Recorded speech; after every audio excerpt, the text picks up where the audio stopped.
Okay, Craig Mullins asked specifically about the video Rural Property Hacks Free Mulch.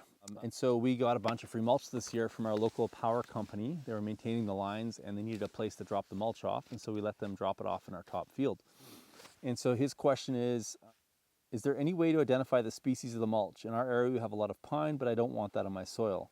How are you composting them? How long is it taking? They are pretty big chips.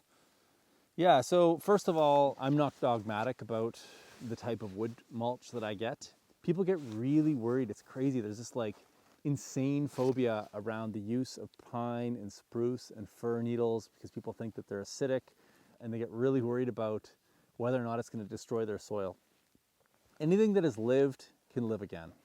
And if you're worried about that sort of stuff, you just let it sit a little bit longer. It'll compost all on its own.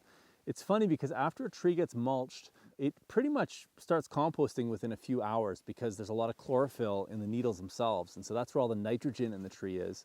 And that nitrogen starts combining with the carbon in the wood chips and it starts breaking it down. And so if you're worried about conifers, the value of the mulch still exceeds any concerns that you have about pine or spruce. Just let it sit a little bit longer. Within a year to 2 years, it'll actually start to look like a pretty amazing compost. And if you want to speed that up, put a bit of manure in there. If you put 30% manure into that conifer compost, that extra nitrogen will just kick it off a little bit faster and you'll end up with a really great mulch.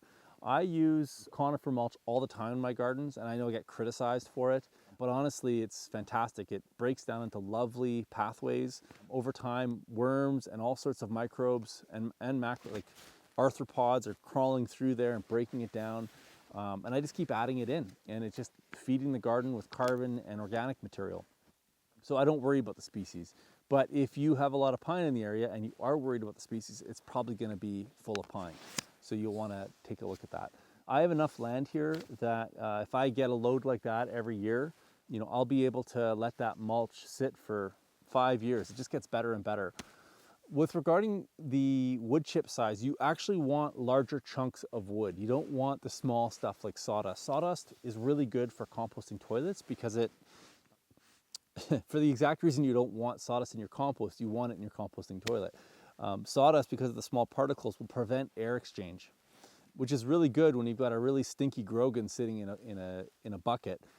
You don't want that bucket smelling. And so the sawdust will actually block the odor, which is its primary function. It also produces or provides carbon for the composting to occur. But in a compost pile where you're trying to produce high quality aerobic compost for your garden, you actually want a variety of wood chip sizes, large, medium, and small, so that air can move through those particles, making sure that you have an aerobic compost system. If it gets too small, it'll go anaerobic, and anaerobic compost can do damage to your garden in the short term. Eventually, it'll probably go back to aerobic once the system kind of matures, but ideally we do want those medium to large wood chips, so that's not a bad thing. Okay, hopefully that answered your question. Thanks so much. We'll see you guys in the next video.